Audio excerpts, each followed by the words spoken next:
Hi guys, welcome back to our channel reveal GK. ना जैसा कि आपको पता है कि हमारे यहाँ पे सीएपीएफ की पीवाईक्यू की सीरीज चल रही है, जिसमें हम ऑलरेडी बायोलॉजी कंप्लीट कर चुके हैं, जिसमें हमने यहाँ पे पिछले 10 साल के पेपर सॉल्व किए हैं। अभी हम यहाँ पे ये अपना यहाँ पे फिजिक्स की पीवाईक्यू का आपका यहाँ पे लास्ट वीडियो होने वाला है।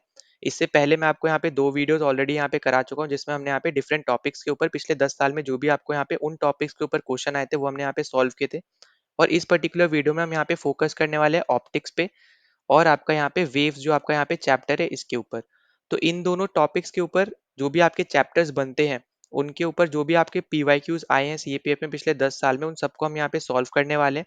और इनको आप यहाँ पे स्टार मार्क कर सकते हो इन चैप्टर्स को, क्योंकि सबसे ज्यादा क्वेश्चंस आपको इन्हीं से ही देखने को मिलेंगे। ठीक है। तो आपको यहाँ पे सबसे पहले शुरू तो आपको इन चैप्टर से ही करना है। फिर आप यहाँ पे बाकी सब आप रिवाइज करते रहना, पर यहाँ पे फोकस अगर आप देखोगे तो आपको यहाँ पे जो ज्यादा क्वेश्चन जिससे आपके आ रहे हैं उन चैप्टर को सबसे ज्यादा फोकस देना है, सबसे ज्यादा अच्छे से रिवीजन उनका करना है। रिवीजन आपको सारे चैप्टर्स का करना है, पर शुरू आपको यहाँ पे यहाँ से करना है। ठीक है।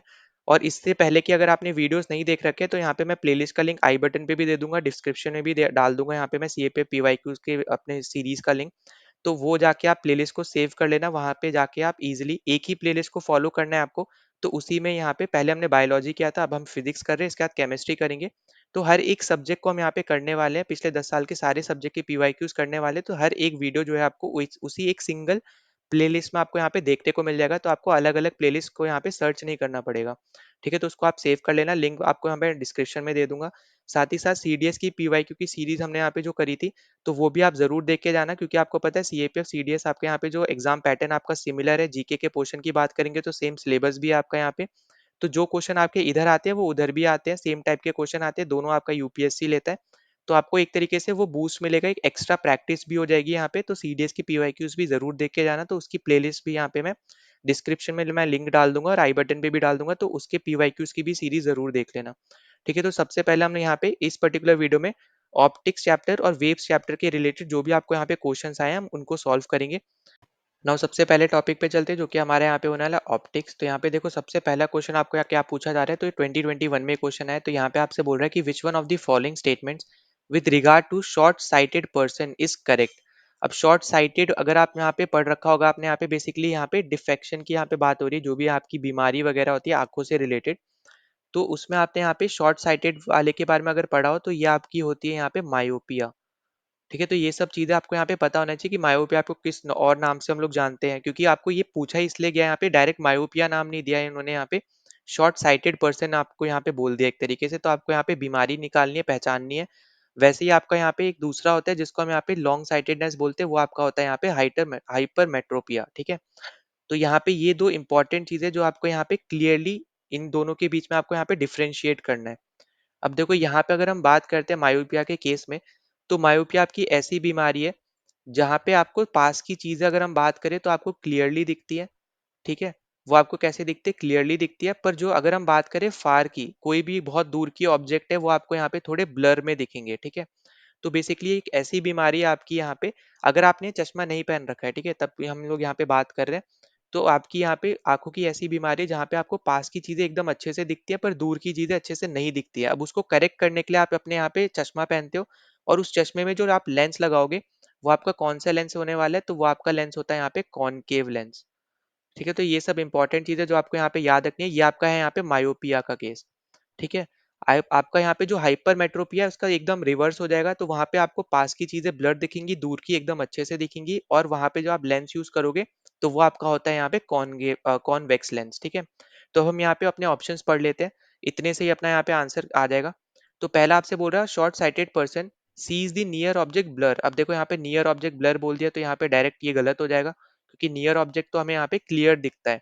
तो ए ऑप्शन अपना गलत हो गया। अब डी पे आते हैं, तो डी आपसे बोल रहा है short sighted person sees the near object clearly. अब यहाँ पे एकदम क्लियरली बोल रहा है, तो यहाँ पे अभी तक तो करेक्ट है।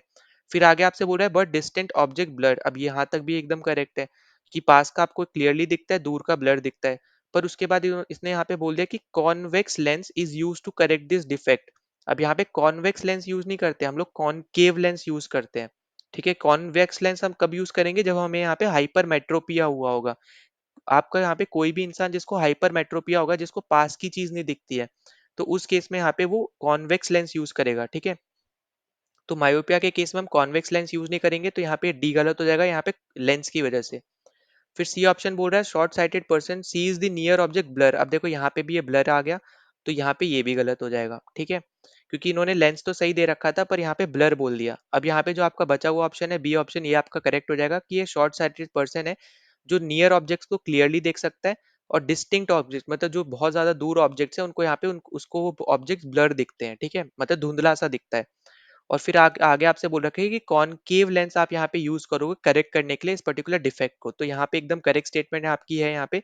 तो इन दोनों को अच्छे से यहाँ पे पढ़ लेना, जो भी आपके यहाँ पे डिफेक्ट होते हैं आंखों के वो आपको यहाँ पे अच्छे से पढ़ने। मायोपिया हो गया, हाइपरमेट्रोपिया हो गया, प्रेस बायोपिया होता है एक, ठीक है, तो ये सब आपको यहाँ पे अच्छे से पढ़ के जाना है। तो यहाँ पे अपना राइट आंसर हो गया बी ऑप्शन। नाउ अगले क्वेश्चन पे चलते हैं। अगला क्वेश्चन आपको यहाँ पे दे रखा है 2022 का, ठीक है, तो यहाँ पे आपसे बोल रहा है कि which one of the following materials can not be use to make a convex lens. ठीक है, अब यहाँ पे देखो कॉन्वेक्स लेंस की बात हो रही है, तो उससे अभी ऑप्शन से रिलेटेड आपको यहाँ पे कोई जरूरत नहीं है, चाहे कॉन्वेक्स हो कॉनकेव हो। अगर आप यहाँ पे ऑप्शन पढ़ो ध्यान से और क्वेश्चन के रिस्पेक्ट में अगर पढ़ो तो ये बहुत ज्यादा इजी क्वेश्चन है, ठीक है। यहाँ पे बस आपको लॉजिक लगाना है, आपको यहाँ पे कोई जनरल नॉलेज भी आपको एज सच नहीं चाहिए होगी, ना ही आपको कुछ फिजिक्स की नॉलेज चाहिए होगी। अब देखो कैसे नहीं चाहिए होगी, बस लॉजिक क्या लगाना है आपको, कि आपको यहाँ पे पता है कि ग्लास, सफायर और वाटर जो होते हैं वो आपके ट्रांसपेरेंट ऑब्जेक्ट होते हैं, ठीक है। ये आपके कैसे ऑब्जेक्ट होते हैं, तो ट्रांसपेरेंट ऑब्जेक्ट होते हैं। तो आपको अगर पता है कि कोई भी इंसान जब चश्मा पहन रहा है तो उसको बेसिकली आप वही लेंस उसी चीज से बना हुआ होगा जो उसको आर पार दिखा सके, है ना, ट्रांसपेरेंट हो एक तरीके से। तभी यहाँ पे आपकी आंखें भी एकदम सही रहेंगी, तभी आप यहाँ पे उस ऑब्जेक्ट को देख पाओगे। अब जो ऑब्जेक्ट आपका ओपेक है, जैसे आपका यहाँ पे जो एल्यूमिनियम है, ये आपका एक ओपेक ऑब्जेक्ट है, मतलब इसके थ्रू आप आर पार नहीं देख सकते हो। तो यहाँ पे आप ये तो आप पहनोगे नहीं आंखों पे, क्योंकि आप किसी चीज को फिर देख ही नहीं पाओगे। तो ऑब्वियस सी बात है यहाँ पे कि एल्यूमिनियम जो होगा आपका यहाँ पे वो यूज नहीं होगा कोई भी तरीके के लेंस बनाने के लिए, ठीक है।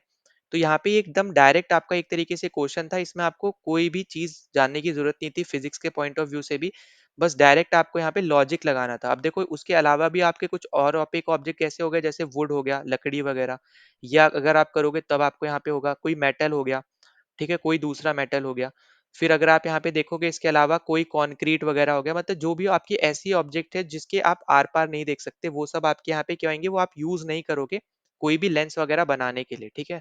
तो अपना ए ऑप्शन यहाँ पे करेक्ट हो जाएगा, बस हमें यहाँ पे लॉजिक लगाना था और कुछ भी नहीं करना था।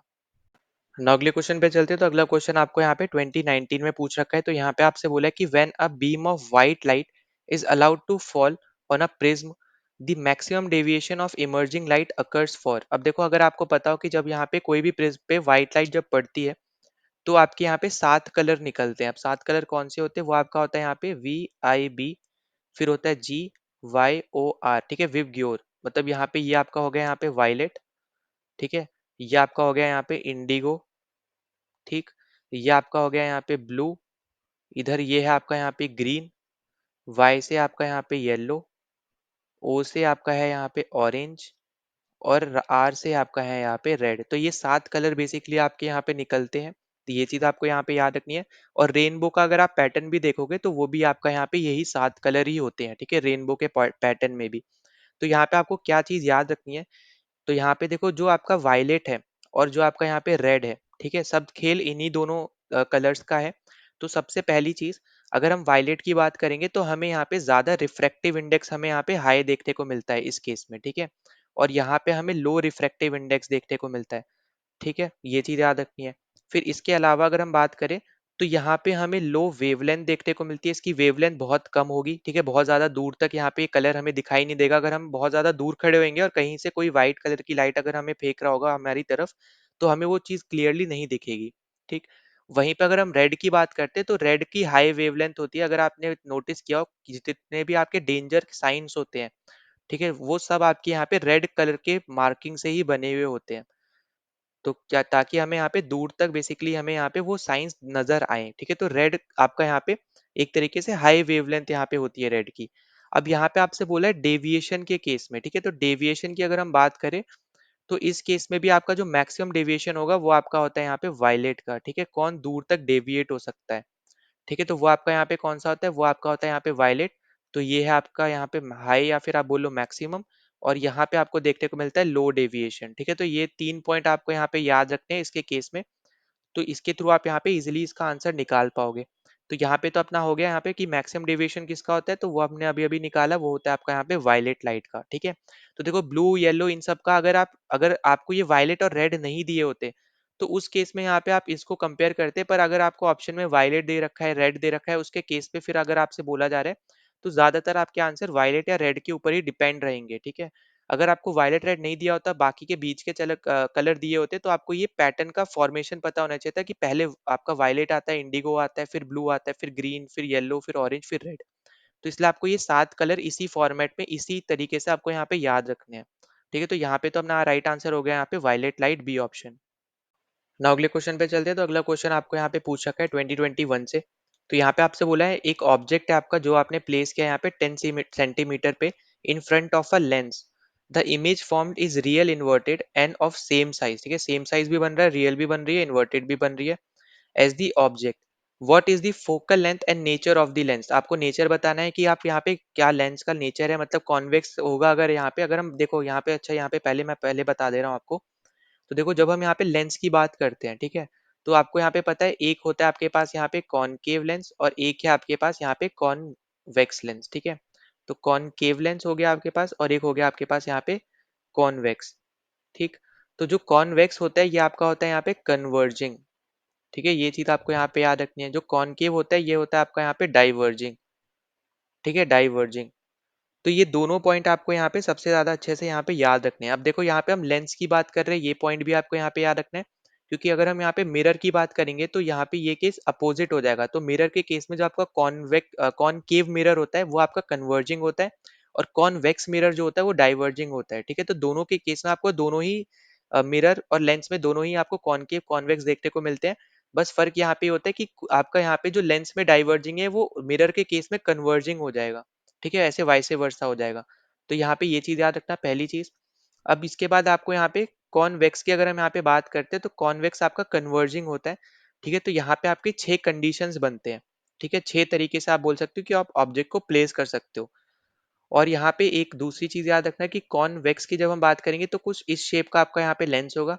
ठीक है, इधर आप यहाँ पे बनाओगे ये, और यहाँ पे आप जब लेंस की बात करते हैं हम लोग यहाँ पे, तो इस केस में हम लोग यहाँ पे F1, फिर ट्वाइस ऑफ F1, फिर इस तरफ हम लोग लिखते हैं यहाँ पे F2 और फिर ट्वाइस ऑफ F2। ठीक है, तो लेंस के केस में हम कुछ इस तरीके से हम यहाँ पे ये बनाते हैं।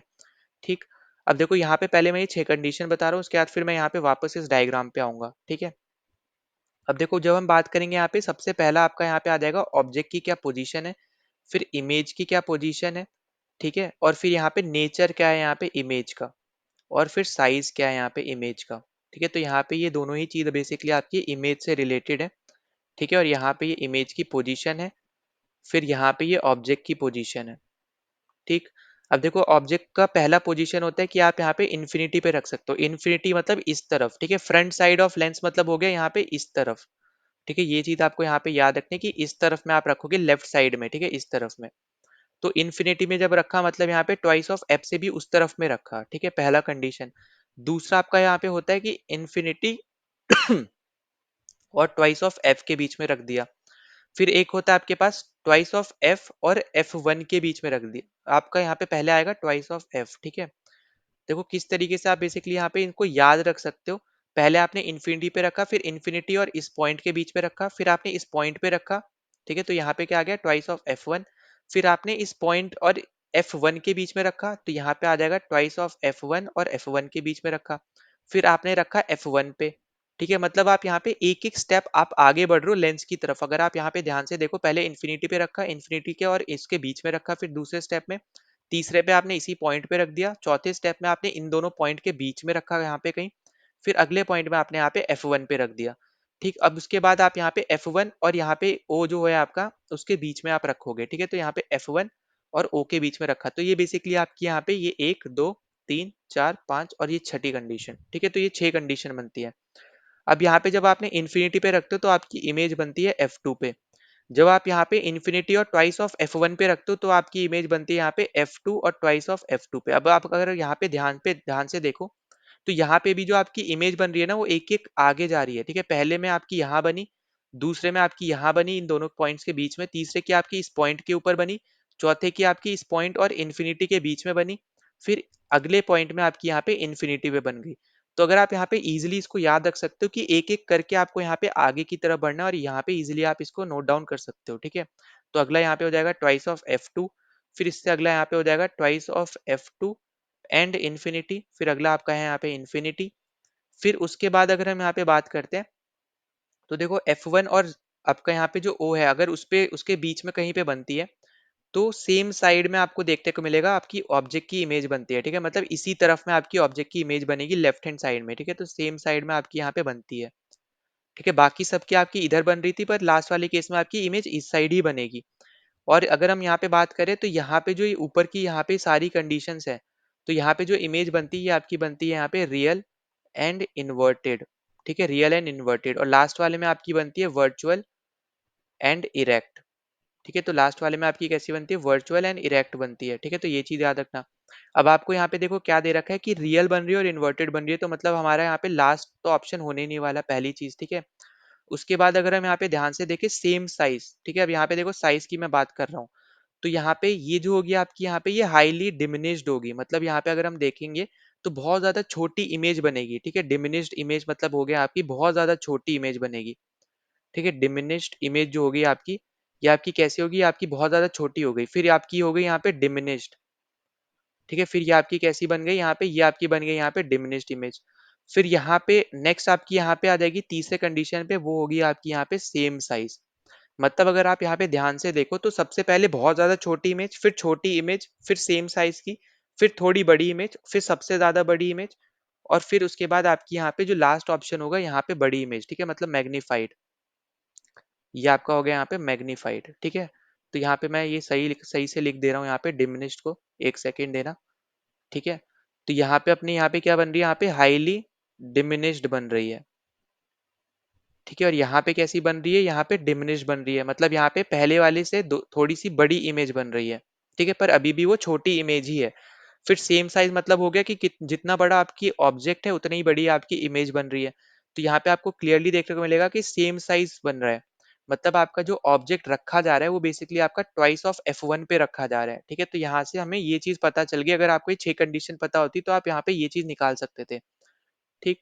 अब आपने यहाँ पे ये इमेज यहाँ पे रखी, मतलब यहाँ पे ऑब्जेक्ट रखा, इसको आपने यहाँ पे इस पे पास करवाया, ठीक है। फिर एक आपका यहाँ पे इस लेंस के ओरिजिन से जाएगा, फिर यहाँ पे आपकी जो इमेज बन रही है वो आपकी ट्वाइस ऑफ F1 पे बन रही है, ठीक है। तो यहाँ पे कुछ इस तरीके से यहाँ पे वो मीट करेंगी, ठीक है। तो यहाँ पे हमने ये 6 कंडीशन जो पढ़ी अभी, हमने देखा कि अगर आपने ऑब्जेक्ट ट्वाइस ऑफ F1 पे रखा तो आपकी इमेज बनेगी ट्वाइस ऑफ F2 पे, तभी आपकी इमेज रियल एंड इन्वर्टेड होगी और सेम साइज की होगी, ठीक है। तो हमारा यहाँ पे बेसिकली कॉन्वेक्स लेंस आप यहाँ पे यूज करोगे, जो कि आपका होता है यहाँ पे इस केस में कन्वर्जिंग, ठीक है। तो आपको जो भी ऑप्शन डाइवर्जिंग के साथ दे रखे हैं ये आपके गलत हो जाएंगे, तो बी ऑप्शन भी गलत, डी ऑप्शन भी गलत, ठीक है। तो ये आई होप कि आपको अभी तक समझ में आ रहा हो, ठीक। उसके बाद आपको यहाँ पे बोल रहे हैं कि what is the focal length. अब आपको बताना है यहाँ पे कि फोकल लेंथ आपकी यहाँ पे क्या होगी, ठीक है। अब देखो यहाँ से यहाँ तक की जो लेंथ है वो आपको यहाँ पे दे रखी है 10 सेंटीमीटर है, ठीक है। तो यहाँ पे आप क्या करो, ट्वाइस ऑफ F1 कर दो यहाँ पे 10 सेंटीमीटर। अब उसके बाद 2 से इसको डिवाइड करोगे तो आपके पास फोकल लेंथ आ जाएगी यहाँ पे 5 सेंटीमीटर की। तो अपने पास राइट आंसर क्या आ जाएगा, ए ऑप्शन 5 सेंटीमीटर अपना यहाँ पे राइट आंसर हो जाएगा, ठीक है। तो फोकल लेंथ बेसिकली आपका यहाँ पे क्या हो गया, लेंस से लेके ऑब्जेक्ट जहाँ पे आपने रखा उतनी यहाँ पे दूरी, ठीक है, उसकी यहाँ पे दूरी, मतलब यहाँ से लेके इस पॉइंट पे जहाँ पे आपने ऑब्जेक्ट रखा है लेंस तक, तो वो बेसिकली आपकी होती है यहाँ पे फोकल लेंथ, जो कि हमारे यहाँ पे इस केस में आपको दे रखा है यहाँ पे 10। तो बस आपको यहाँ पे twice of F1 equals to 10 रखना था, तो आपका यहाँ पे आंसर आ जाता है यहाँ पे फोकल लेंथ 5 सेंटीमीटर, ठीक है। तो 5 सेंटीमीटर कन्वर्जिंग आपका यहाँ पे कॉन्वेक्स लेंस क्योंकि यूज कर रहे हो तो कन्वर्जिंग हो जाएगा। और इसके थ्रू अगर आपको ये 6 कंडीशन पता है तभी आप यहाँ पे ये आंसर बता पाओगे कि आप इमेज कहाँ रख रहे हो, तभी आप यहाँ पे ये फोकल लेंथ बता पाओगे, ठीक है। तो ये 6 कंडीशन जरूर आप यहाँ पे याद रख लेना। ना अगले क्वेश्चन पे चलते हैं। तो अगला क्वेश्चन आपको यहाँ पे 2021 में ये पूछ रखा है, यहाँ पे आपसे बोला जा रहा है कि when a white light beam is made to fall on a hollow prism filled with water, it breaks into 7 constituent colours, which of the following colours suffer the maximum angle of deviation. तो अब यहाँ पे देखो ये same question आपका यहाँ पे repeat हुआ, इसको आप यहाँ पे बोल सकते हो, क्योंकि ये सेम क्वेश्चन हम यहाँ पे थोड़ी देर पहले ही कर चुके हैं, बस वो इतना फर्क था कि वो आपका किसी दूसरे साल में आया हुआ था और ये आपका यहाँ पे 2021 में आया है, ठीक है।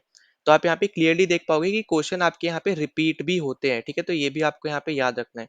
तो हमारे यहाँ पे आंसर क्या होगा, वायलेट का जो बेसिकली होगा अपना यहाँ पे आंसर होगा, तो वायलेट लाइट आपकी सबसे ज़्यादा डेविएट होती है, ठीक है? तो ये पॉइंट आपको यहाँ पे याद रखना है। और एक एक्स्ट्रा पॉइंट आप यहाँ पे ज़रूर याद रखना कि ये जो आपका प्रोसेस है ना, जहाँ पे आप व्हाइट लाइट को प्रिज़्म के ऊपर डाल रहे हो, फिर वहाँ से वो जो व्हाइट लाइट है वो 7 कलर में कट जा रही है, या फिर आप बोल रहे हो यहाँ पे कि बन जा रहे हैं 7 कलर, उससे बँट जा रहे हैं। तो उस पर्टिकुलर प्रोसेस को हम बोलते हैं यहाँ पे डिस्पर्जन, ठीक है? तो डिस्पर्जन नाम से आप अगर आपको कहीं पे भी ऑप्शन में डिस्पर्जन मिले, तो आपको यहाँ पे डायरेक्टली ये सोचना है कि व्हाइट लाइट भी हम यहाँ पे प्रिज़्म में डालते हैं, प्रिज़्म के बाद अपोज़िट में अगर हम बात करें आउटपुट के तौर पे, तो आउटपुट में हमें यहाँ पे 7 कलर नज़र आते हैं, ठीक है? जो हमने यहाँ पे पहले भी डिस्कस किया है यहाँ पे विग्योर वाला, ठीक है?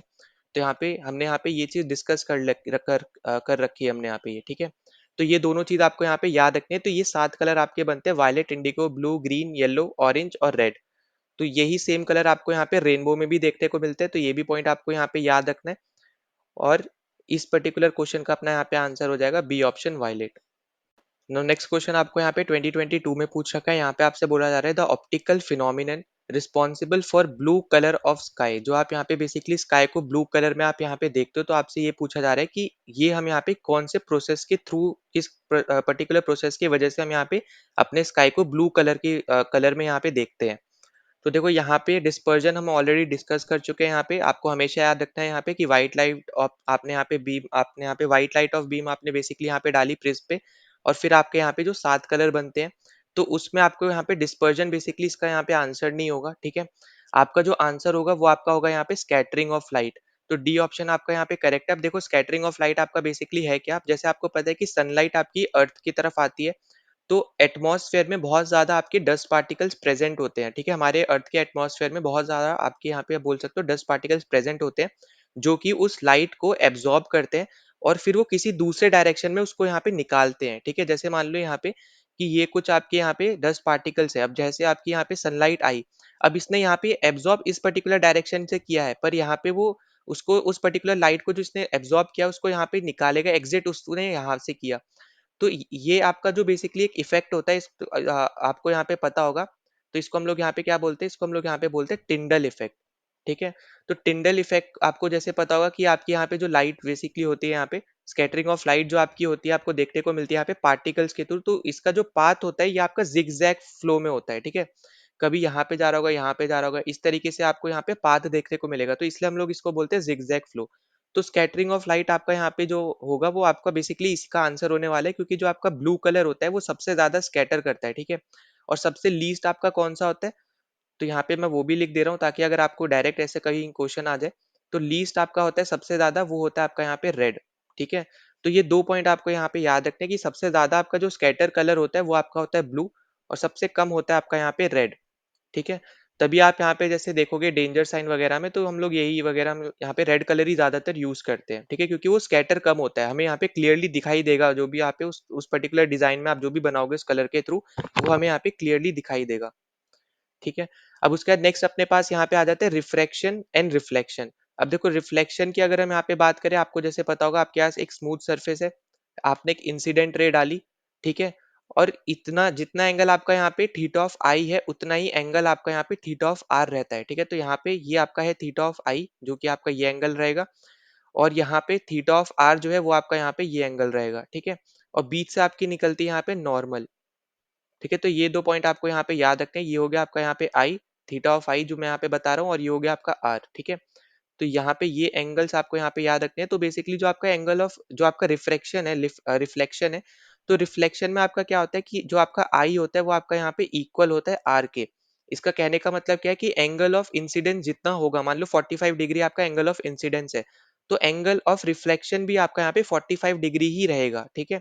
फिर दूसरा कंडीशन इसका यहाँ पे ये होता है कि जो आप यहाँ पे देख रहे हो ना, ये आपका होता है नॉर्मल।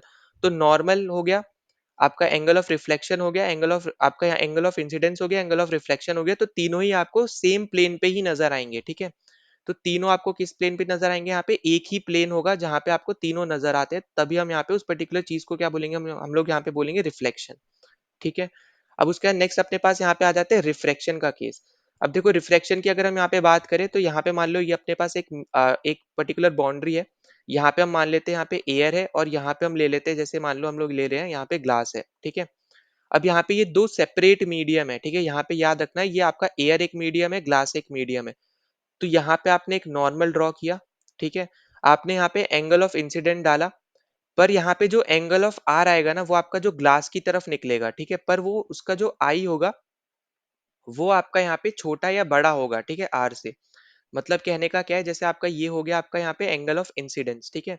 अब एक आपका हो जाएगा यहाँ पे मान लो इस तरीके से, जहाँ पे आपका जो आर है एंगल ऑफ रिफ्लेक्शन ये आपका कम होगा एंगल ऑफ इंसिडेंस से। दो कंडीशन बनती है यहाँ पे, ठीक है। तो यहाँ पे अगर मैं आपको कंडीशन के तौर पे बताऊं तो ऐसे हम मान लेते हैं यहाँ पे आपको कोई मीडियम नहीं देख रखे हैं, ठीक है।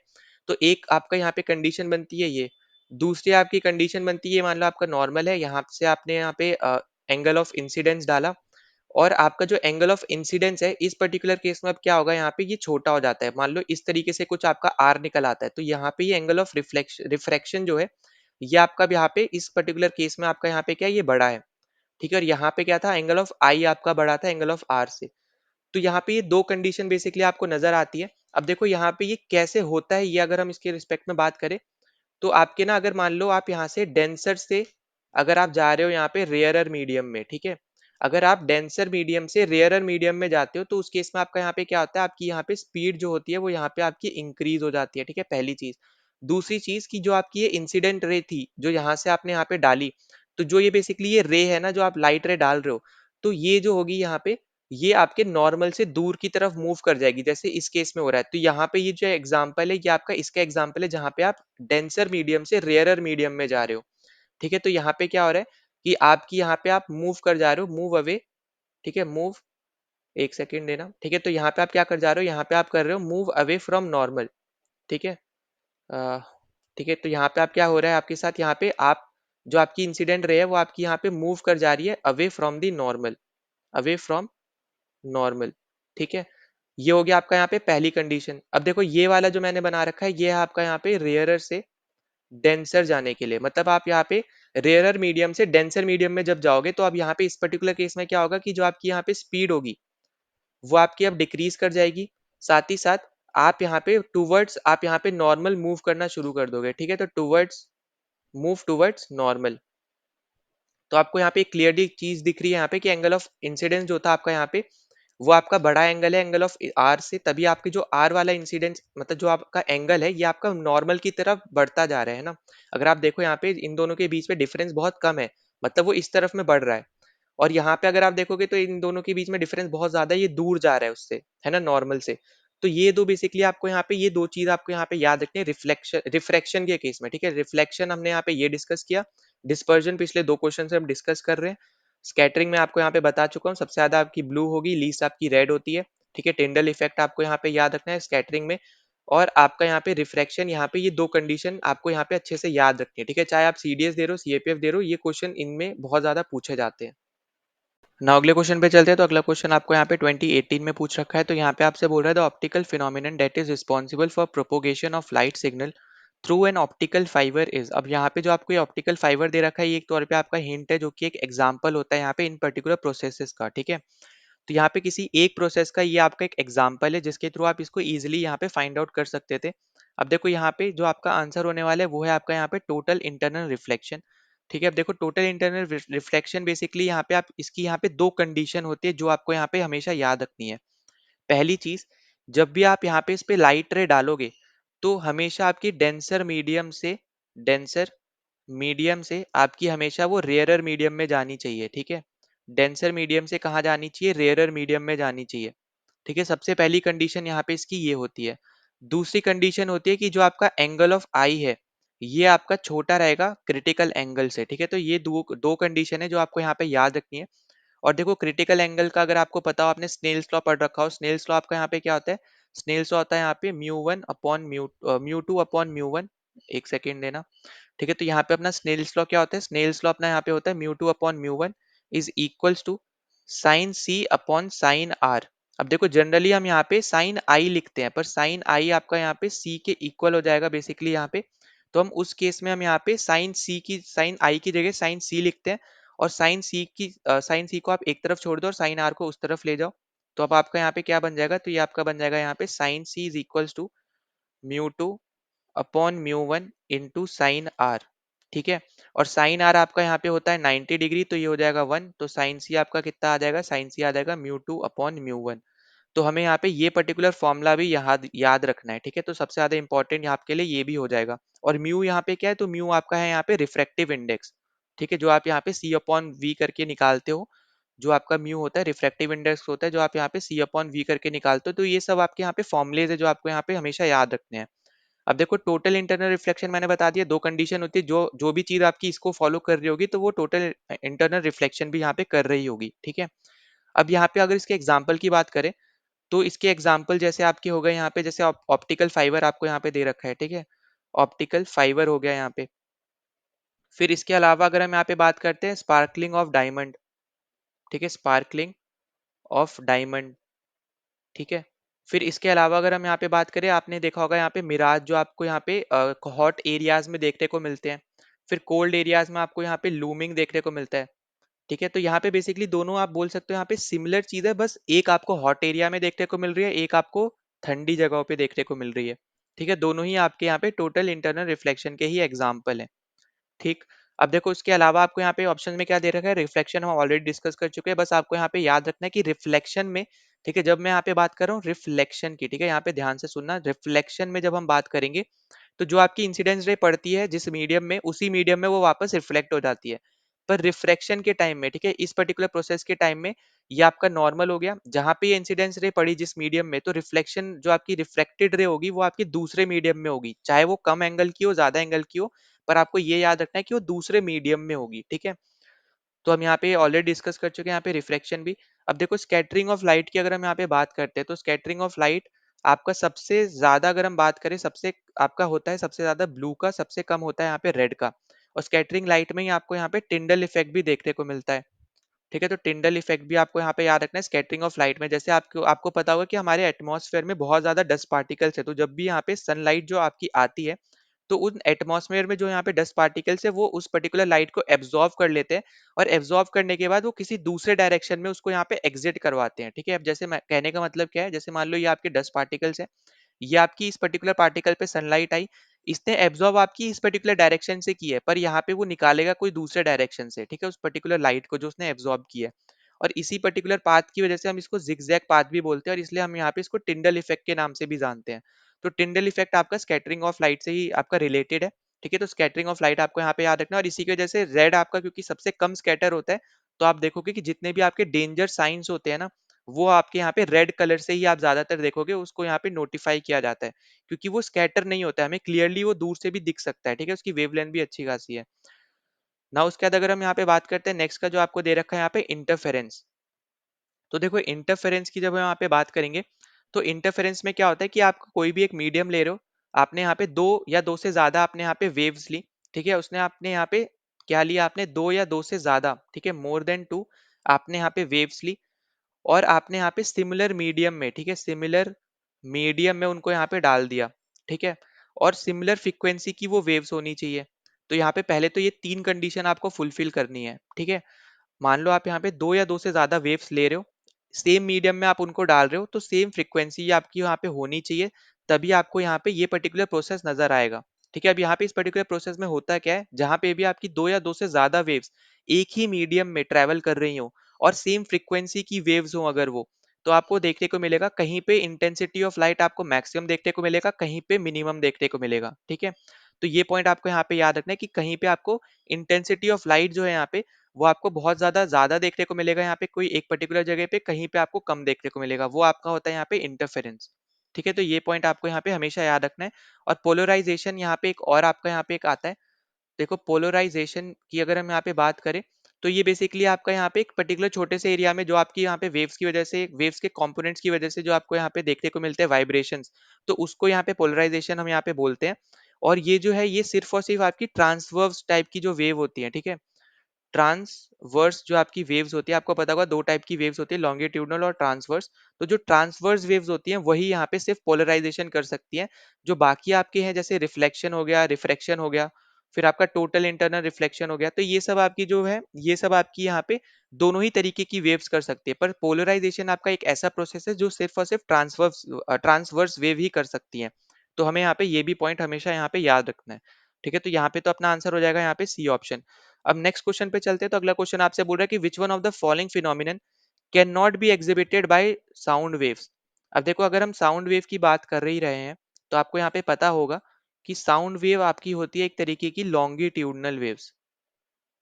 ठीक है, लॉन्गिट्यूडनल वेव्स।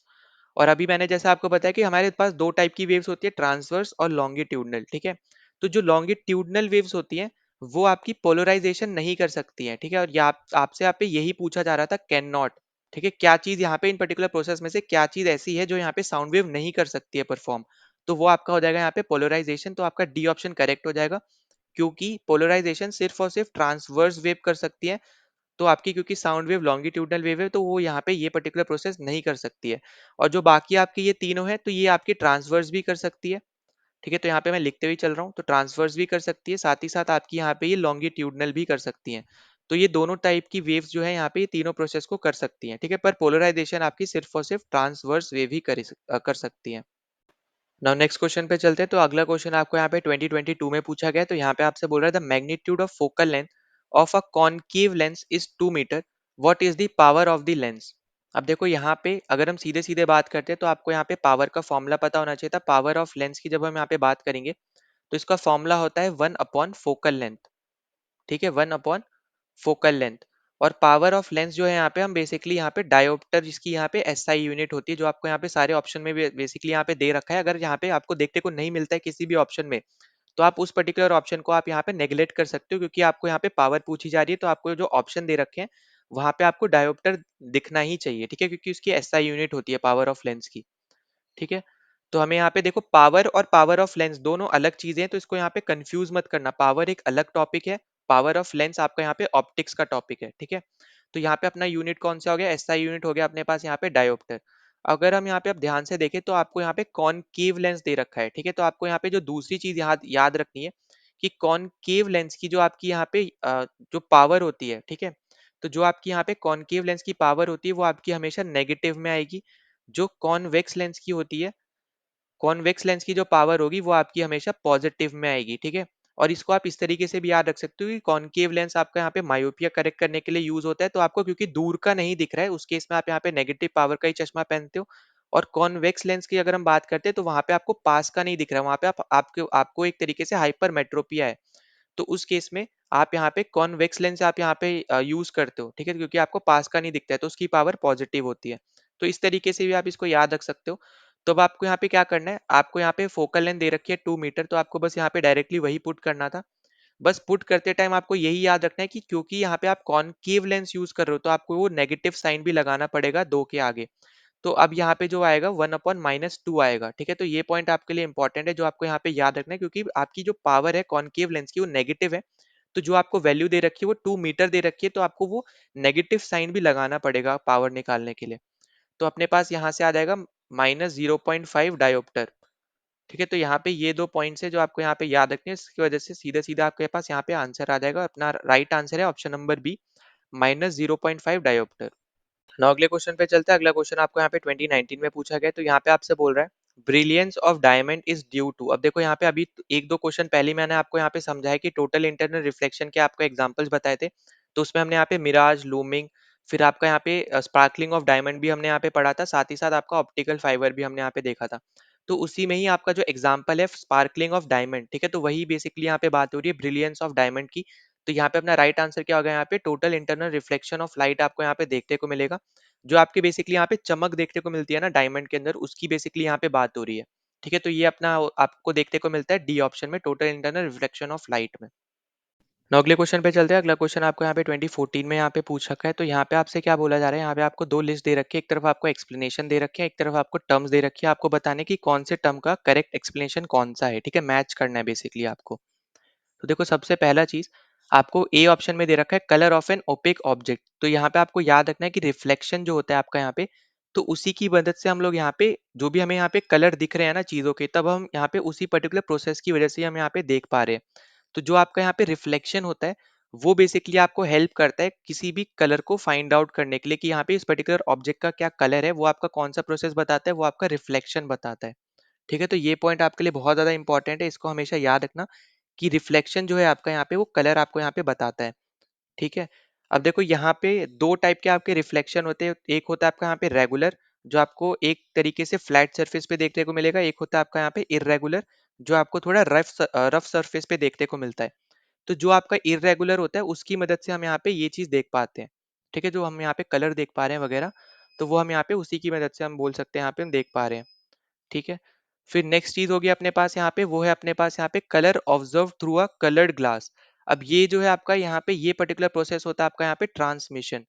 तो ट्रांसमिशन में आप यहाँ पे कलर को ऑब्जर्व कर सकते हो कलर ग्लासेस के थ्रू। ठीक है? तो यहाँ पे ये पॉइंट भी आपको यहाँ पे याद रखना है। और जो अपना यहाँ पे नेक्स्ट चीज आ जाती है, नेक्स्ट अपने पास है bending of light image of a rod partially dipped in water. तो यहाँ पे अभी हमने देखा था, हमने यहाँ पे डिस्कस किया था कि आपके पास यहाँ पे एक एक ए मीडियम ये है, बी मीडियम आपके पास यहाँ पे ये है, और आप यहाँ पे कोई भी लाइट रे डालो या फिर कोई ऑब्जेक्ट की भी अगर हम बात कर रहे हैं, तो अगर आपके यहाँ पे दो मीडियम आपके यहाँ पे आपके इन्वॉल्व हो रहे हैं, ठीक है, एक मीडियम में आपकी इंसिडेंट आपका यहाँ पे इंसिडेंट रे जा रही है, तो दूसरे मीडियम में आपको यहाँ पे आर जाती हुई नजर आती है, मतलब एंगल ऑफ रिफ्लेक्शन। तो उस केस में आप यहाँ पे देखते हो कहीं आपका यहाँ पे नॉर्मल की तरफ मूव कर जाती है, कहीं आपकी यहाँ पे अवे हो जाती है। तो वही सेम जो आपका सिनेरियो है वो आपका यहाँ पे सी ऑप्शन में बन रहा है कि आप यहाँ पे देखोगे जो आपके यहाँ पे आपने रॉड डाली एक मीडियम से दूसरे मीडियम में, जो आपकी पार्शली डिप्ड है, मतलब पार्शली डिप मतलब क्या हो गया कि ऊपर वाला हिस्सा जो है वो आपका एयर में है, एयर मीडियम है, नीचे वाले हिस्से के लिए आपका वाटर एक मीडियम है। तो उस केस में आप देखोगे कि आपको जो रॉड है वो आपको बैंड नजर आएगी, पर रियल में वो बैंड नहीं है, वो स्ट्रेट रॉड है। पर क्योंकि वहां पे आपको रिफ्लेक्शन देखने को मिल रहा है, इसकी मदद से आपको आपको रॉड दो देखने को मिल रही है वो आपको थोड़ी बेंड या मुड़ी हुई आपको देखने को मिल रही है। ठीक है? फिर डी आपको दे रखा है यहाँ पे फ्लोरेसेंस। तो फ्लोरेसेंस बेसिकली आपका यहाँ पे क्या होता है, shining observe when one steps on a earthworm. ठीक है? तो फ्लोरेसेंस बेसिकली अगर हम इसके बारे में बात करते हैं, तो एक तरीके से यहाँ पे ये आपका एक एमिशन आप इसको बोल सकते हो लाइट का। तो लाइट रेज जो आपके यहाँ पे निकलती है एक पर्टिकुलर सब्सटेंस से, ठीक है, तो उस पर्टिकुलर चीज को हम यहाँ पे बोल सकते हैं फ्लोरेसेंस। तो वो आपको यहाँ पे देखने को मिलता है यहाँ पे अर्थवॉर्म के टाइम पे। ठीक, तो यहाँ पे ये सब अपने यहाँ पे राइट आंसर होंगे। तो देखो आप इसको यहाँ पे मैच कर लो सीधा सीधा। ए का है अपना यहाँ पे टू, तो पहले का आंसर अपना टू होगा, तो ए तो आपके और बी आपके दोनों गलत हो गए। फिर बी आपका है यहाँ पे थ्री के साथ मैच हो रहा है, तो डी ऑप्शन अपना यहाँ पे करेक्ट हो जाएगा। ठीक है, तो यहाँ पे ये सब प्रोसेस है, छोटे छोटे प्रोसेस है, ये आपको हमेशा यहाँ पे याद रखने हैं। और नेक्स्ट क्वेश्चन आपको यहाँ पे 2018 में पूछ रखा है, यहाँ पे आपसे बोल रहा है कि which one of the following statement about optical microscope is और आर करेक्ट। ठीक है, तो यहाँ पे देखो सबसे पहली चीज आपको यहाँ पे मैं आपको जब मैं एनसीईआरटी वाला करवा रहा था पोर्शन, तो उसमें भी मैंने आपको बताया था कि माइक्रोस्कोप से रिलेटेड किसी भी एग्जाम में क्वेश्चन आ सकते हैं। ठीक है, सीडीएस और सीएपीएफ की अगर हम बात करें, तो जनरली आपसे यहाँ पे पूछे जाते हैं, कभी कभी आपको यहाँ पे अरेंज करने के लिए भी दे दिया जाता है। तो देखो यहाँ पे आपसे क्या बोल रहा है कि बोथ आई पीस हो गया जहां से आप बेसिकली आंख आंख यहाँ पे रखते हो जहां से आपको दिखता है। ठीक है, तो माइक्रोस्कोप में यहाँ पे जैसे ऊपर की तरफ यहाँ पे आप देखते हो ना, इसके थ्रू आप यहाँ पे आंख लगा के देखते हो, तो उस पर्टिकुलर चीज को यहाँ पे हम आई पीस बोलते हैं। फिर ऑब्जेक्टिव हो गया यहाँ पे कि जैसे मान लो यहाँ पे एक स्लैब है जिसके ऊपर यहाँ पे कुछ जिसको आप एग्जामिन कर रहे हो वो पड़ा है। ठीक है, और यहाँ पे दो चार आपके यहाँ पे माइक्रोस्कोप में और लगे होते हैं जिसको हम यहाँ पे objective of the microscope basically हम यहाँ पे बोलते हैं। तो ये भी जो होते हैं यहाँ पे आपको कॉन्वेक्स लेंस ही आपको देखने को मिलता है। तो दोनों ही जगह अगर हम बात करें, तो कॉन्वेक्स लेंस आपको यहाँ पे देखने को मिलता है। तो पहला कंडीशन आपका पहला जो स्टेटमेंट है बेसिकली यहाँ पे वो एकदम करेक्ट है। अगला आपसे बोल रहा है the magnification of a microscope increases with increase in focal length of the objective. अब ये एकदम एकदम आपका गलत हो जाएगा। तो यहाँ पे बेसिकली बोल रहा है कि आप अगर यहाँ पे इस पर्टिकुलर ऑब्जेक्टिव की फोकल लेंथ बढ़ा देते हो, तो आपकी यहाँ पे मैग्निफिकेशन जो पावर है यहाँ पे वो भी यहाँ पे इंक्रीज कर जाती है माइक्रोस्कोप की। तो ऐसा नहीं होता। अगर देखो अगर हम बात करते हैं यहाँ पे आपके यहाँ दो टाइप के ऑप्टिकल माइक्रोस्कोप आपको देखने को मिलते हैं, एक होता है सिंपल और एक होता है आपके पास कंपाउंड माइक्रोस्कोप। तो अगर हम बात करते हैं यहाँ पे सिंपल माइक्रोस्कोप की, तो यहाँ पे क्या देखने को मिलता है हमें यहाँ पे बेसिकली कि जैसे अगर हम यहाँ पे इस पर्टिकुलर केस में बात करें, तो यहाँ पे जो आपके लेंसेज हैं, ठीक है, तो वो एक तरीके से यहाँ पे ग्रुप हम लोग यहाँ पे उनको कर देते हैं, जिसकी वजह से हमें यहाँ पे एक छोटी सी चीज हमें यहाँ पे बड़ी नजर आती है। ठीक है, तो यहाँ पे बेसिकली हम यहाँ पे हम क्या कर रहे हैं, यहाँ पे हम उस पर्टिकुलर एक लेंस का बोल लो यहाँ पे सिंगल सिंगल लेंस की यहाँ पे जो भी उसकी ऑप्टिकल पावर है हम उसको कंबाइन करके एक पर्टिकुलर पावर में बना दे रहे हैं। वहीं पे जो आपका कंपाउंड माइक्रोस्कोप की अगर हम बात करें, तो कंपाउंड माइक्रोस्कोप आपका यहाँ पे ज़्यादा हायर आपका मैग्निफिकेशन प्रोवाइड कर सकता है। ठीक है, तो यहाँ पे भी आपको सिस्टम ऑफ लेंसेज आपको यहाँ पे देखने को मिलते हैं। तो यहाँ पे एक पर्टिकुलर लेंस से जब यहाँ पे जो इमेज आई, फिर वो दूसरे वाले लेंस पे जाती है, फिर उससे जो एक आपकी मैग्नीफाइड इमेज आई, फिर वो आपके तीसरे वाले लेंस पे जाती है, उससे एक अलग मैग्नीफाइड इमेज आती है। तो इस तरीके से यहाँ पे आप एक आपका यहाँ पे जो पहले वाले लेंस से आउटपुट आया वो आप दूसरे में डाल रहे हो, दूसरे वाले से तीसरे में डाल रहे हो, इस तरीके से आपको एट द एंड जो आउटपुट मिलता है वो सबको मिला के आपको देखने को मिलता है। ठीक है, तो यहाँ पे ये फोकल लेंथ के ऊपर डिपेंड नहीं करता ऑब्जेक्टिव की, तो यहाँ पे ये इसलिए गलत हो जाएगा। फिर थर्ड आपसे बोल रहा है the magnification of a microscope depends on the length of the microscope tube. तो अब यहाँ पे ये स्टेटमेंट करेक्ट है, क्योंकि उस पर्टिकुलर ट्यूब में जितने आपके यहाँ पे जो बेसिकली आपको यहाँ पे लेंसेज वगैरह होंगे तो उसके बेसिस पे आप यहाँ पे बोल सकते हो। ठीक है, तो यहाँ पे आपका जो थर्ड ऑप्शन है एकदम करेक्ट है कि यहाँ पे जो आपका माइक्रोस्कोप का जो मैग्निफिकेशन है वो आपकी लेंथ के ऊपर डिपेंड है, पर वो लेंथ आपकी माइक्रोस्कोप ट्यूब की होनी चाहिए। ठीक है, तो यहाँ पे आपका थर्ड ऑप्शन एकदम करेक्ट है। फोर्थ आपसे बोल रहा था eyepiece of a microscope is a concave lens, तो यहाँ पे कॉनकेव बोल दिया इसलिए आपका गलत हो जाएगा, कॉन्वेक्स यूज होता है। तो देखो अगर आपको फोर्थ पता होता तो आप यहाँ पे डी कैंसल आउट कर सकते थे, सी भी कैंसल आउट कर सकते थे। ठीक है, और अगर आपको यहाँ पे पहला वाला ही पता होता, मान लो बस आपको यहाँ पे फर्स्ट और फोर्थ के बारे में पता है, इन दोनों के बारे में नहीं पता है सच, तब भी आप इसका आंसर निकाल सकते, तो आपका आंसर क्या आ जाता है यहाँ पे 1 और 3 आ जाता। ठीक है, तो यहाँ पे अपना राइट आंसर क्या हो जाएगा 1 और 3। तो यहाँ पे ए ऑप्शन अपना यहाँ पे करेक्ट है। now अगले टॉपिक पे चलते हैं जो कि हमारा है यहाँ पे वेव्स। तो देखो वेव से सबसे पहला क्वेश्चन आपको पूछा जा रहा है what is the approximate wavelength of violet light in air. अब देखो अगर आपको यहाँ पे पता हो, मैंने आपको जैसे पहले भी बता रखा है यहाँ पे जो हमारी यहाँ पे व्हाइट लाइट है, ठीक है, जो हमारी यहाँ पे व्हाइट लाइट है, तो व्हाइट लाइट को ही हम क्या बोलते हैं, हम लोग यहाँ पे बोलते हैं विजिबल लाइट। ठीक है, तो ये पॉइंट आपको यहाँ पे याद रखना है। और हमने यहाँ पे डिस्कस किया है जो आपके यहाँ पे विग्योर आपका बेसिकली यहाँ पे बनता है। ठीक है, तो हमने यहाँ पे ये भी चीज डिस्कस कर रखी है ऑलरेडी। तो यहाँ पे इस पर्टिकुलर जो व्हाइट लाइट है या फिर आप जिसको बोलते हो विजिबल लाइट, तो इसकी ना वेवलेंथ होती है जो कि आपकी होती है यहाँ पे 400 नैनोमीटर से 700 एनएम तक। ठीक है, तो यहाँ पे ये सबसे ज्यादा इंपॉर्टेंट है जो आपको यहाँ पे याद रखना है। फिर अगली चीज जो आपको यहाँ पे क्लियरली दिख रही होगी कि यहाँ पे क्योंकि इसकी रेंज 400 से 700 है, तो आपको दिख रहा होगा कि वायलेट की जो यहाँ पे एयर में जो आपकी वेवलेंथ होती है, ठीक है, तो वायलेट की जो यहाँ पे वेवलेंथ होगी वो आपकी होगी यहाँ पे 400 एनएम। अब हमें यहाँ पे एनएम में हमें 400 मिल गया, पर हमें यहाँ पे बेसिकली माइक्रो में आप अगर देखोगे तो आपको यहाँ पे पूछ रखा है, तो आप यहाँ पे क्या करो, आप इसको कन्वर्ट कर दो। तो 400 एनएम को आप यहाँ पे किस और तरीके से लिख सकते हो, तो आप यहाँ पे इसको लिख सकते हो 400 इंटू 10⁻⁻⁹। फिर आप यहाँ पे मीटर लगा सकते हो, पहले आपने एनएम को मीटर में कन्वर्ट कर दिया। ठीक है, फिर उसके बाद आप यहाँ पे क्या करो कि 400 इंटू फिर 10⁻³ इंटू 10⁻⁻6। ठीक है, -6 क्यों किया हमने यहाँ पे, -6 आपका होता है यहाँ पे मैक्रो का। ठीक है, तो उसी को हमें यहाँ पे कन्वर्ट करना है, हमें इसी में कन्वर्ट करना है, तो अब यहाँ पे क्या आ जाएगा अपने पास 400 इंटू 10⁻³ माइक्रोमीटर। ठीक है, तो यहाँ पे बेसिकली जो माइनस साइन हमने यहाँ पे सेपरेट किया है, ठीक है, तो इस केस में आप यहाँ पे ऐड ऑन कर सकते हो या फिर सब अलग अलग कर सकते हो। तो यहाँ पे आपको ये नहीं सोचना है कि माइनस साइन को हमने यहाँ पे -3 -6 कैसे कर लिया, ये चीज हम यहाँ पे कर सकते हैं। ठीक है, तो हमने यहाँ पे पहले -3 अलग कर दिया और -6 हमें क्योंकि बनाना था इसलिए हमने यहाँ पे -3 अलग कर दिया। अगर हमें मान लो -9 की जगह -3 बनाना होता, तो उस केस में हम यहाँ पे -3 लेते, फिर -6 को हम यहाँ पे 400 के साथ मल्टीप्लाई कर देते। ठीक है, तो अगर आप अब इसको यहाँ पे कन्वर्ट करने जाओगे तो अब आपके पास बन जाएगा यहाँ पे 0.4, फिर यहाँ पे आपका माइक्रोमीटर। ठीक है, तो यहाँ पे अपने पास क्या बन जाएगा 0.4 माइक्रोमीटर, तो यहाँ पे ये अपना यहाँ पे आंसर आ जाएगा। तो सबसे पहली चीज आपको यहाँ पे यही पता होनी चाहिए थी कि आपकी व्हाइट लाइट को हम विजिबल लाइट बोलते हैं, फिर आपको विग्योर पता होना चाहिए था, फिर इसकी वेवलेंथ जो होती है यहाँ पे वेवलेंथ को हम यहाँ पे लैम्डा से डिनोट करते हैं, वो आपकी होती है यहाँ पे 400 से 700 एनएम। फिर वायलेट की आपकी होती है यहाँ पे एयर में 400 एनएम, उसी को आपको यहाँ पे कन्वर्ट करना था यहाँ पे माइक्रो में। ठीक है, तो बस यहाँ पे आपको डायरेक्ट कन्वर्जन बस यहाँ पे आपको आना चाहिए था। तो राइट आंसर अपने यहाँ पे क्या आ जाएगा, राइट आंसर अपने यहाँ पे ऑप्शन नंबर डी। ना अगले क्वेश्चन पे चलता है। अगला क्वेश्चन आपको यहाँ पे 2018 में पूछ रखा है, तो यहाँ पे आपसे बोल रहा है कि which one of the following processes is not a part of a long wave radiation. ठीक है, तो यहाँ पे आपको नॉट बोला है, तो यहाँ पे ये चीज आपको यहाँ पे याद रखनी है।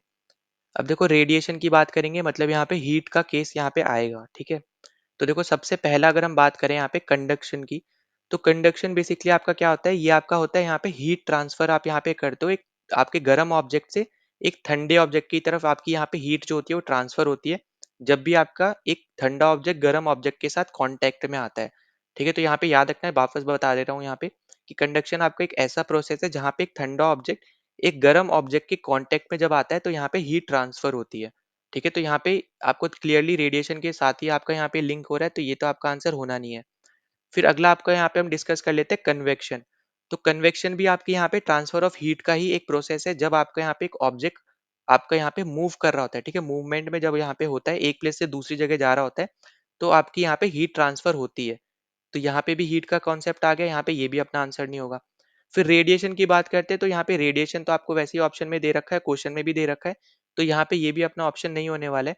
ठीक है, तो यहाँ पे आपको पता होगा कि आपके जितने भी ऑब्जेक्ट्स होते हैं, ठीक है, चाहे वो आपके ठंडे ऑब्जेक्ट्स हो, गर्म ऑब्जेक्ट हो, कोई भी टाइप के ऑब्जेक्ट हो, वो हर एक ऑब्जेक्ट आपका यहाँ पे एनर्जी को यहाँ पे रिलीज करता है, ठीक है, जिसका नाम होता है यहाँ पे रेडिएंट एनर्जी।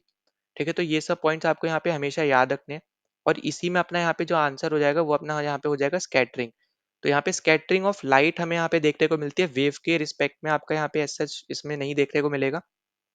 जो हम यहाँ पे रेडिएशन की बात कर रहे हैं, ठीक है, तो ये पॉइंट हमें यहाँ पे याद रखना है।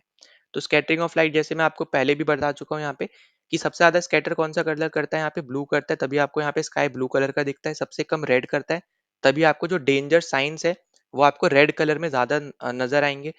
तो आपको यहाँ पे सबसे ज्यादा ये याद रखना है। और यहाँ पे बेसिकली हम यहाँ पे स्कैटरिंग ऑफ लाइट की जब हम बात करते हैं, तो हम यहाँ पे लाइट वेव्स की बात कर रहे होते हैं, ठीक है।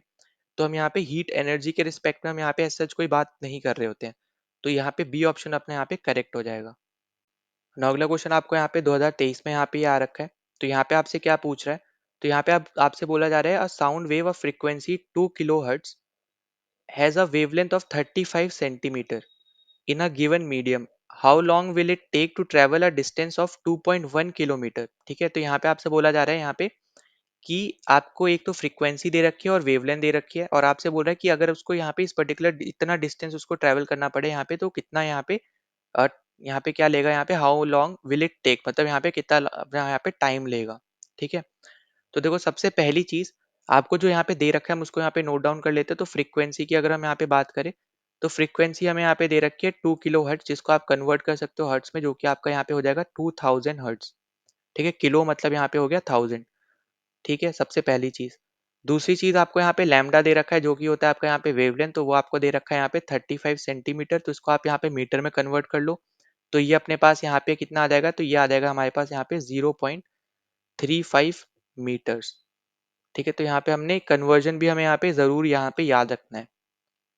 ठीक, क्योंकि हमें यहाँ पे दोनों को सेम कन्वर्जन में लाना है, तभी हम यहाँ पे उसको सॉल्व कर पाएंगे। अब उसके बाद आपको यहाँ पे फॉर्मूला पता होना चाहिए था वेलोसिटी का फॉर्मूला होता है आपका यहाँ पे लैम्डा इंटू फ्रीक्वेंसी, अगर हम इन दोनों के टर्म्स में बात करें तो। ठीक है, वरना आपका डिस्प्लेसमेंट अपॉन टाइम होता है, पर यहाँ पे इन दोनों के टर्म्स में बात करें तो आपका लैम्डा इंटू फ्रीक्वेंसी आपका यहाँ पे फॉर्मूला होता है।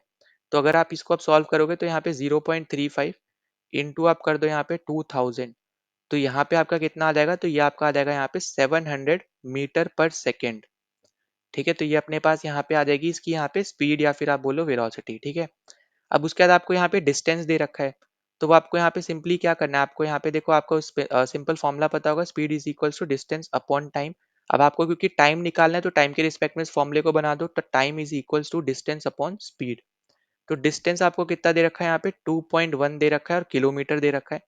अब किलोमीटर को आप पहले यहाँ पे मीटर में कन्वर्ट कर लो, तो मीटर में जब आप इसको कन्वर्ट करोगे, तो ये आपके पास यहाँ पे हो जाएगा 2100 मीटर, है ना। तो इसको कन्वर्ट कर लो, यहाँ पे 2100 मीटर हो जाएगा, अपॉन में आप कर दो यहाँ पे 700। ठीक है, तो यहाँ पे 0 से 0 कैंसिल, 21 से आपका 7 से 21 कैंसिल, तो आपका यहाँ पे आ जाएगा 3 सेकेंड। ठीक है, तो ये अपने अपने पास यहाँ पे क्या आ जाएगा, ये अपने पास यहाँ पे आ जाएगा अपना आंसर।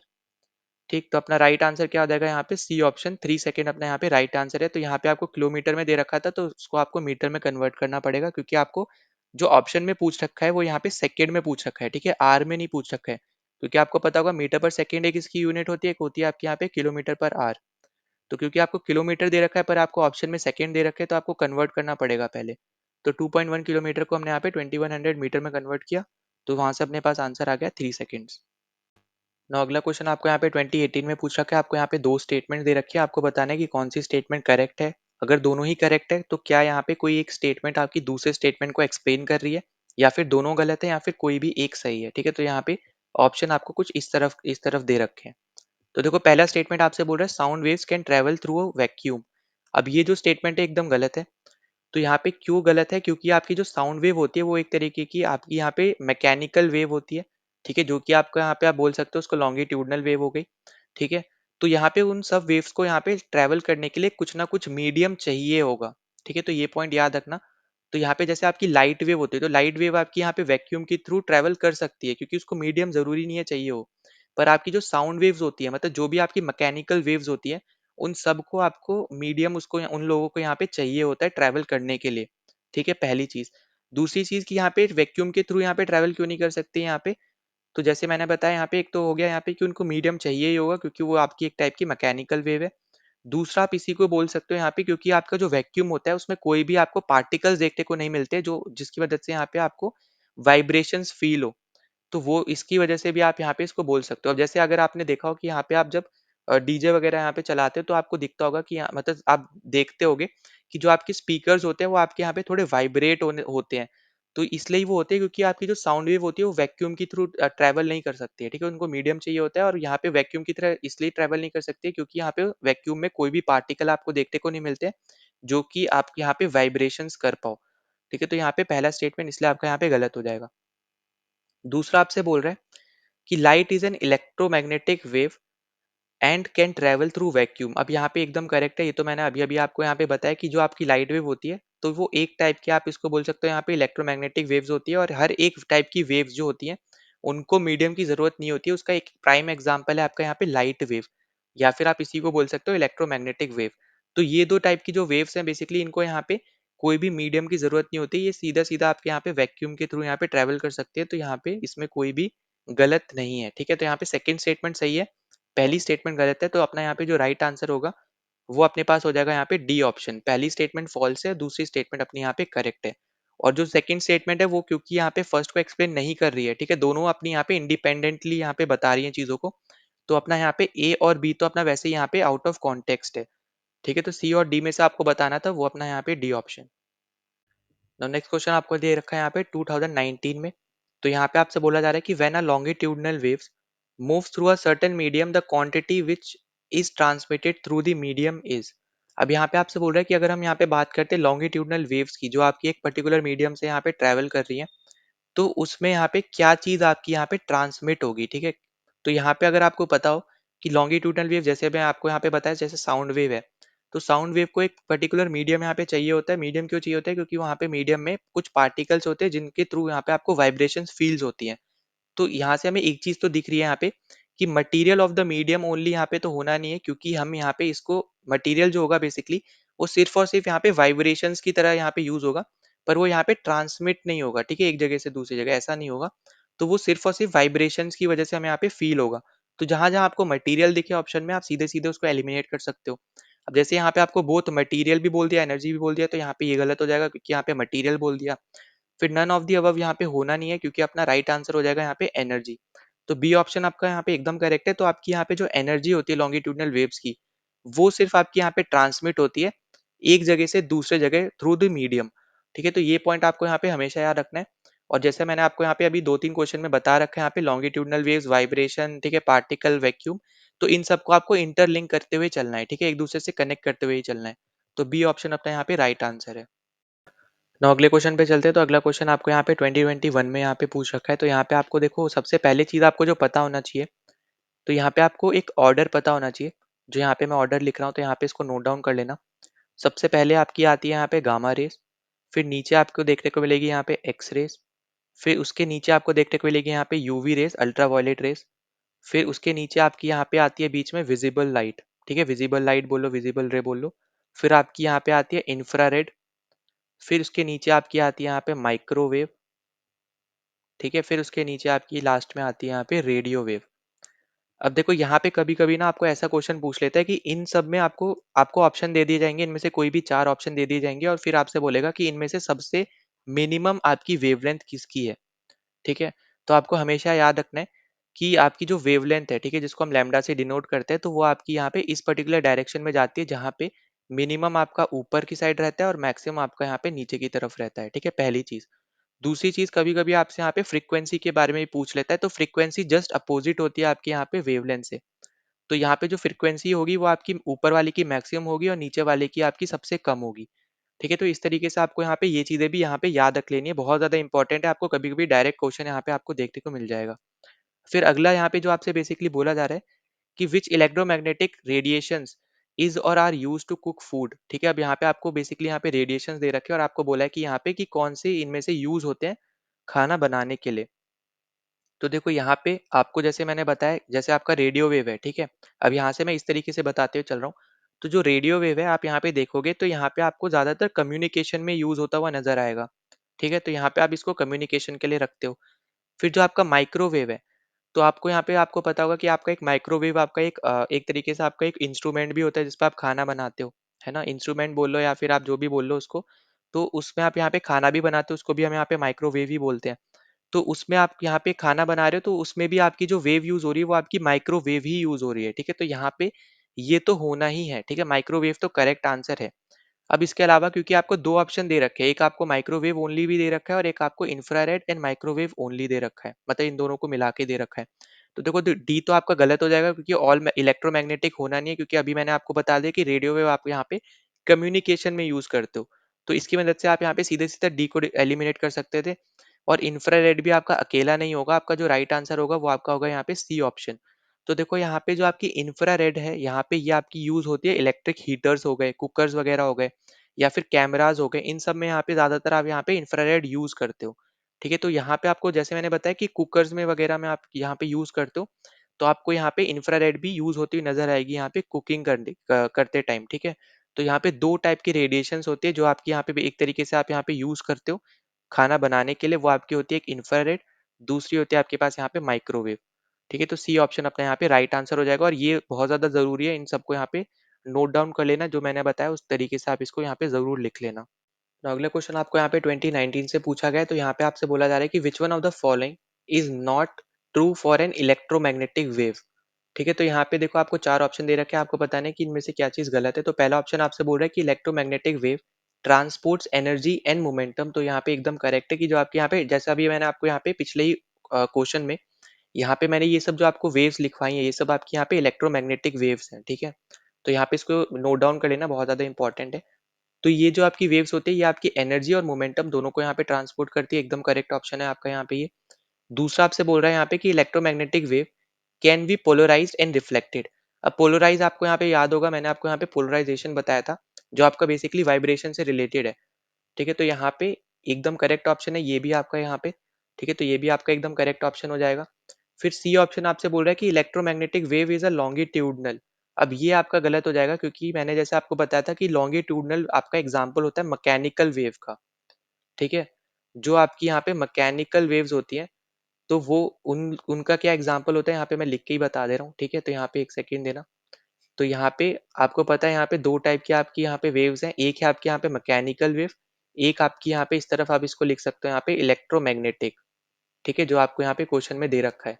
अब मैकेनिकल के अंदर आपकी यहाँ पे दो टाइप की होती है, एक होती है आपकी यहाँ पे ट्रांसवर्स, फिर एक होती है आपकी यहाँ पे लॉन्गिट्यूडनल। ठीक है, तो यहाँ पे इस तरीके से इसको यहाँ पे याद कर लेना। ठीक है, तो यहाँ पे जो आपका यहाँ पे आंसर हो जाएगा बेसिकली यहाँ पे, क्योंकि आपकी जो इलेक्ट्रोमैग्नेटिक है एकदम अलग है। ठीक है, लॉन्गिट्यूडनल आपकी मैकेनिकल के अंदर आती है, तो ये तो आपका आंसर होना ही नहीं है, मतलब ये आपका यहाँ पे गलत स्टेटमेंट है, तो यही आपका यहाँ पे आंसर होगा क्योंकि आपसे नॉट पूछा जा रहा है। तो सी ऑप्शन अपना यहाँ पे राइट हो जाएगा। और डी आपसे बोल रहा है कि electromagnetic wave propagation is described by the varying electric and magnetic field. अगर आप यहाँ पे इसका नाम भी देखो इलेक्ट्रोमैग्नेटिक, मैग्नेट से भी रिलेट मतलब मैग्नेटिक फील्ड से भी रिलेट रहेगा, और इलेक्ट्रो है तो यहाँ पे इलेक्ट्रिसिटी से भी या फिर इलेक्ट्रिक फील्ड से भी रिलेट करेगा। तो ऑब्वियस सी बात है यहाँ पे इन दोनों चीजों से यहाँ पे ये रिलेटेड रहेगी, तो यहाँ पे डी ऑप्शन भी इसका आंसर नहीं होने वाला है, ये करेक्ट स्टेटमेंट है। तो जो अपना यहाँ पे राइट आंसर है वो अपना यहाँ पे सी ऑप्शन है। और पोलराइज रिफ्लेक्टेड भी आपको यहाँ पे देखने को मिल जाएगा इलेक्ट्रोमैग्नेटिक वेव्स के अंदर। तो सी ऑप्शन अपने यहाँ पे राइट आंसर है। now अगले क्वेश्चन पे चलते हैं। तो अगला क्वेश्चन आपको यहाँ पे 2019 में पूछा गया, तो यहाँ पे आपसे बोला जा रहा है कि which one of the following is not an electromagnetic wave. तो अभी आपको याद होगा कि मैंने आपको यहाँ पे सारी वेव्स अभी अभी मैंने आपको दो तीन क्वेश्चन पहले लिखवाई थी, वो सारी आपकी बेसिकली एग्जाम्पल्स हैं आपकी, वो सब आपकी जो वेव्स मैंने लिखवाई है वो सब आपकी यहाँ पे इलेक्ट्रोमैग्नेटिक वेव्स ही हैं। ठीक है, तो यहाँ पे लाइट वेव आपकी जो विजिबल लाइट होती है जो भी मैंने आपको लिखवाई है, तो वो आपकी यहाँ पे इलेक्ट्रोमैग्नेटिक वेव होती है। फिर जो आपकी यहाँ पे रेडियो वेव है जो आप यहाँ पे कम्युनिकेशन में यूज कर रहे हो, तो ये भी आपकी एक इलेक्ट्रोमैग्नेटिक वेव होती है। फिर आपकी जो माइक्रोवेव है ये भी आपकी इलेक्ट्रोमैग्नेटिक वेव होती है, जो आप यहाँ पे खाना बनाते बनाने में आप यहाँ पे यूज करते हो।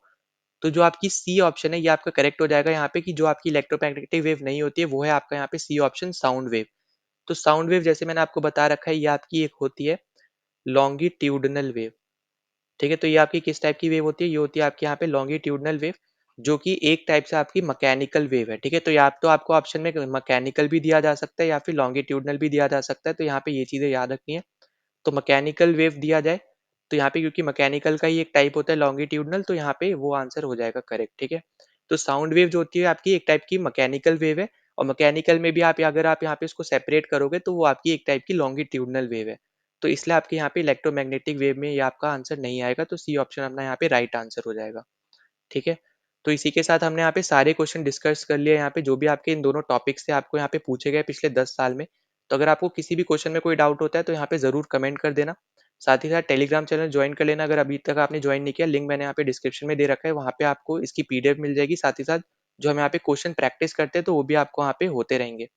फिर अगली चीज़, अगर आप पहली बार चैनल पे आए तो प्लीज़ सब्सक्राइब कर देना, जितना हो सकता है इस वीडियो को शेयर कर देना, वीडियो को लाइक कर देना, और कोई भी डाउट होता है, कोई सजेशन होता है, तो वो आप यहाँ पे ज़रूर कमेंट डाउन कर देना। ठीक है? तो इसी के साथ हमने यहाँ पे अपना फिज़िक्स के पिछले 10 साल के जितने भी आपको यहाँ पे क्वेश्चन्स आए थे, सब हमने यहाँ पे कंप्लीट कर लिए। अब हम यहाँ पे अगले वीडियो से अगले चैप्टर पे या अगले सब्जेक्ट पे हम यहाँ पे चलेंगे। ठीक है? तो चलो मिलते हैं अगले वीडियो में। जय हिंद।